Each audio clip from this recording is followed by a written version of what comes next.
Hello and welcome to a TopGear South Africa car review with a difference. You join me from the cab of a Fiat 500 Dolce Vita. The Fiat Cinquecento is as Italian as Nonna's homemade pasta, and it is to the Turin-based car company something of historical significance.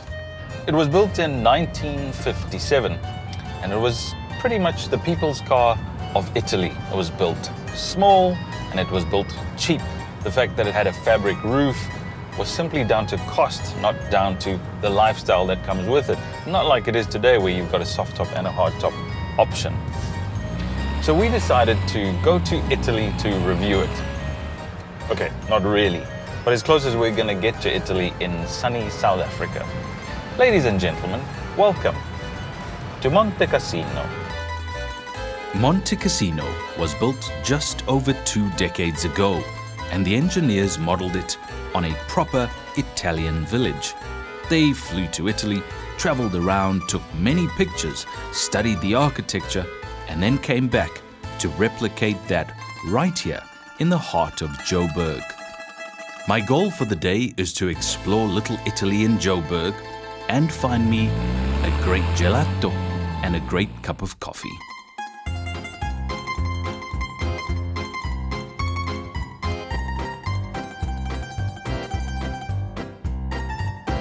Haha, we're actually inside Montecasino. You thought we were going to drive around it, didn't you? No, we're not. We're driving inside the village. And as soon as we arrive, hello, we have blue skies above us, and that calls for one thing. I'm going to drop the top. This one. There we go. All right, now let's go see what Monty has to offer. The Fiat 500 was and is a phenomenon. For decades, Fiat has sold over 6 million of these and counting. So the Fiat 500 here in SA comes in 4 flavors, if you like. They start with the Cult. That's really the base level. It's got steel wheels and daytime running lights and quite a bit of spec. But then they up the ante and they get to the Connect, which, as the name suggests, will up the ante in terms of infotainment. It has Apple CarPlay and Android Auto and all those beautiful things. And then they go up to this, the Dolce Vita, which is my personal favorite. And what I love about it is just the most aesthetically, let's call it resolved. It's got a few more badges, it's got a bit more panache, as it were. You can get it in a 2-tone color as well, and that always is a hit. You can get it in a cab or a hard top. Yeah, for me, it's just the one to have. Of course, you can get into the Sport as well. The Sport just ups the ante again in terms of just making it a bit more sporty, I suppose. This for me is the one. It's the one that most people will buy, I reckon. And for this Cabrio version at 324,000 bucks or a smidge over, I think it's quite a lot of car. The Fiat 500 is one of those cars that really sets itself apart in a sea of design sameness. In the same way that it stood out from the crowd all those years ago, it still does so today, and in the process has lost none of its cool factor while staying on a really competitive price point. Oh, jeez. Are you serious right now? Polizia. Sorry, boss. Sorry. Why you doing that? I am sorry. It's just, I'm sorry, man. I'm sorry.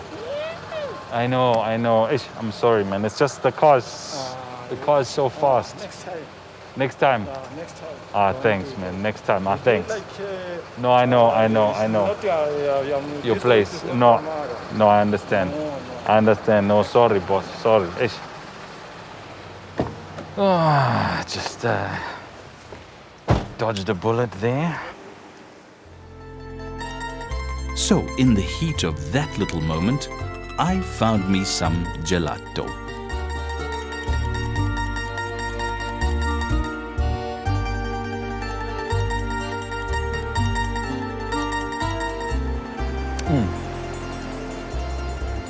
As far as cars go, the Fiat 500 is small. That's what it's always been about. The first one was just 2.7 meters in length. It was tiny, and it had a tiny engine too, a 479cc air-cooled job. So fast forward 60 years and look at it. it's still small. Okay, sure, they've added 80 centimeters, and okay, sure, it now has a turbocharged 875cc motor, but that's still tiny. It's motorbike stuff. But that's the whole point. Small is cool when you're talking about the Fiat 500. And it's light too, weighs less than a ton. So here's what's gonna happen. You're gonna get decent performance from a tiny engine, and at 20 bucks a litre for petrol, this thing turns in 4 litres per 100 at the pumps. And that is not bad. This gelato is not bad either. When it comes to safety, the Fiat 500 is very well taken care of, with 7 airbags, yes, ABS, electronic stability control, hill descent control, as well as cruise control and speed limiter. On the downside, this MTA transmission takes some getting used to. You almost need to understand it as a manual that's been convinced to change gears itself. I don't know. It still changes as if you were depressing the clutch and releasing it again, but it's just not perfect. All right, so I'm going to the piazza because I think I need me a cup of coffee. That's looking promising. Squeeze through these doors. See what I mean? Small, compact, easy. And now we're into some real sunlight. It's typical Italy in here. I can smell food and smell coffee. Oh. And I think this is the way to go. Oh. That's not gonna work, is it? Oh man, as small as this car is, I can't find my way down there. Well, we're gonna have to make another plan.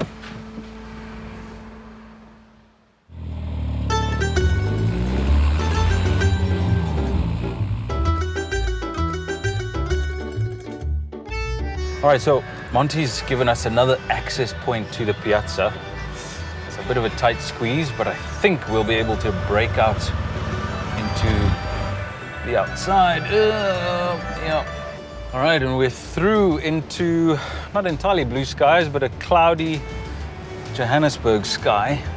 And we've taken a slightly more circuitous route, but do you know what? It's been quite pretty and quite interesting. And we're making our way to the piazza. It's like that town square that every Italian village has. It's where everything happens. There's a buzz, there's great vibe, great music, probably great food. It's a place where everyone goes and hangs out. And I'm quite happy with the longer route too, because it gives me a chance to just enjoy this real open air motoring. Because that's what Fiat 500 and the cab is about, right? Living la dolce vita, living that dolce vita life. It's a lifestyle. And that's why I like the fact that we're now here. We got the roof open. We can see the sky and enjoy the breeze through our hair. That's what it's about. It's kind of sophisticated but accessible. And here we are. Welcome to the Montecasino Piazza. It feels authentic to be pulling in with a Fiat 500 into an Italian square. Doesn't that feel just right at home?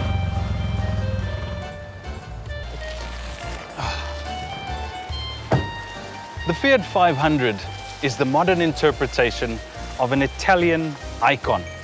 And driving through Montecasino today has helped me understand more about the romance and the lifestyle that comes with Cinquecento. Now let me go find that coffee.